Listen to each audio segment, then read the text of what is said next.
ফটোশপের আজকের ক্লাসে আমরা হ্যান্ড টুল এবং সেই সাথে জুম টুল নিয়ে আলোচনা করব।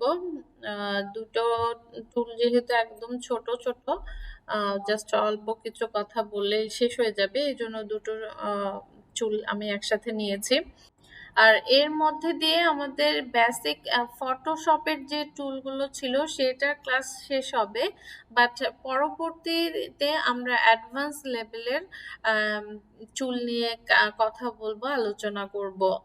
তো প্রথমে হ্যান্ড টুল এবং রোটেট ভিউ টুল নিয়ে আলোচনা করব। তার আগে ট্রায়াঙ্গেল আইটি সলিউশনের পক্ষ থেকে সবাইকে স্বাগত জানাচ্ছি। আচ্ছা, হ্যান্ড টুলটা বোঝার জন্য আমাকে জাস্ট কয়েকটা ডিজাইন করে নিই, তাই না? এখানে আমি শেপ নিয়ে নিচ্ছি একটা, তারপরে কাস্টম শেপ থেকে জাস্ট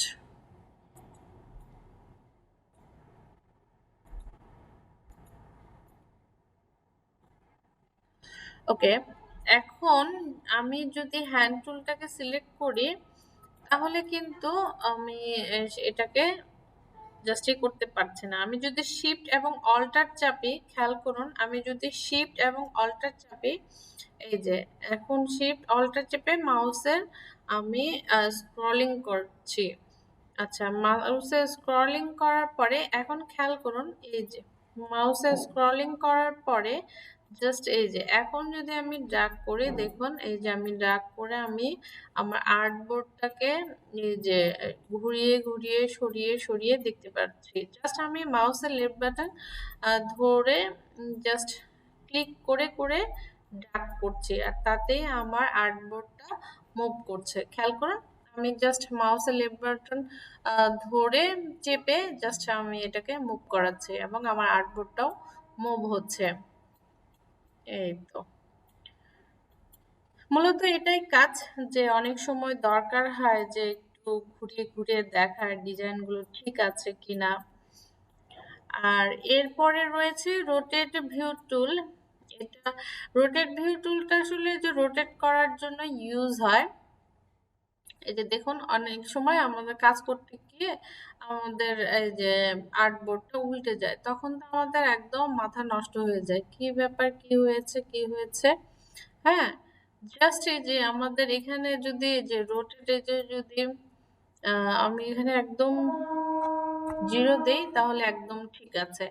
আমি যদি 90 ডিগ্রি দিই, খেয়াল করুন 90 ডিগ্রি, দেখুন আমার 90 ডিগ্রি অ্যাঙ্গেলে ঘুরে গেছে। আমি যদি 180 দেই, 180 দেই, দেখুন এটা একদম যে রিভার্স করে গেছে, উল্টো হয়ে গেছে।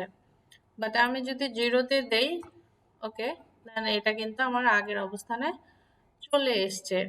এরপরে রয়েছে জুম টুল। হ্যাঁ, জুম টুল মানে আমরা বুঝতে পারছি যে এটা দিয়ে আমরা জুম ইন করতে পারবো, জুম আউট করতে পারবো। মানে আমরা আমাদের আর্টবোর্ডের ভেতরে যে ওয়ার্ক স্পেস এরিয়াতে যে ডিজাইনগুলো থাকবে সেগুলো আমরা জুম ইন করে বড় করে দেখতে পারবো, জুম আউট করলে সেটা একদম ছোট হয়ে যাবে।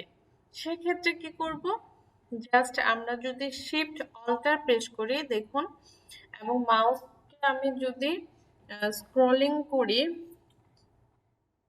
জাস্ট উপরের দিকে স্ক্রলিং করলে দেখুন একদম জিরো হয়ে গেছে। আমি যদি নিচের দিকে স্ক্রলিং করি, দেখুন এই যে জুম হচ্ছে জুম হচ্ছে। আমি কিন্তু শিফট অল্টার চেপে রেখেছি, আমি কিন্তু শিফট অল্টার চেপে রেখেছি, না হলে কিন্তু হবে না। আপনাকে শিফট অল্টার চেপে মাউসের জাস্ট মাউসের যে গোল স্ক্রলিং বাটনটা রয়েছে সেটাকে আপনাকে উপর নিচ করতে হবে, তাহলে জুম আউট জুম ইন হবে। অথবা আপনি যদি শিফট অল্টার চেপে জাস্ট মাউস লেফট বাটন ধরে আপনি জাস্ট ড্র্যাগ করে আপনি যদি ওঠানামা করান তাহলেও কিন্তু আপনার জুম ইন জুম আউট হবে, বা আপনার বড় ছোট হবে। দেখুন বড় ছোট হচ্ছে। আর এই পাশে এটা হচ্ছে ফরগ্রাউন্ড কালার, এটা আমি অনেকবার বলেছি। ফরগ্রাউন্ড কালার যেটাকে আপনারা ইচ্ছা করলে এখান থেকে কালার জাস্ট এখানে ক্লিক করলেই আপনার কালারগুলো আপনি চেঞ্জ করে নিতে পারবেন। আর এখানে নিচে এই যে ব্যাকগ্রাউন্ড কালার, আপনি এখানেও ক্লিক করে জাস্ট আপনি আবার আরেকটা জিনিস, যদি এখানে ক্লিক করেন তাহলে ফরগ্রাউন্ড কালারটা উপরে চলে যাবে। আপনি যদি এখানে ক্লিক করেন তাহলে রিভার্স হবে, মানে ফরগ্রাউন্ডটা ব্যাকগ্রাউন্ডে যাবে, ব্যাকগ্রাউন্ডটা ফরগ্রাউন্ডে যাবে। দেখুন আমি ক্লিক করছি, এই যে দেখুন নিচে চলে এসেছে।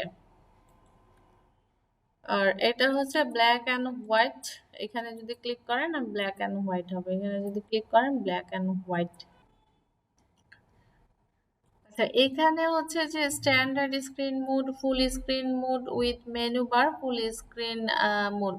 স্ট্যান্ডার্ড স্ক্রিন মোড এই যে এখন যেটা আছে সেটাই, আর full screen mode with menu বারটা এই যে দেখুন এখানে, যেখানে ফুল স্ক্রিন হয়ে গেছে, যে নিচে দেখুন এই একদম নিচ বরাবর হয়ে গেছে। এরপর আবার যদি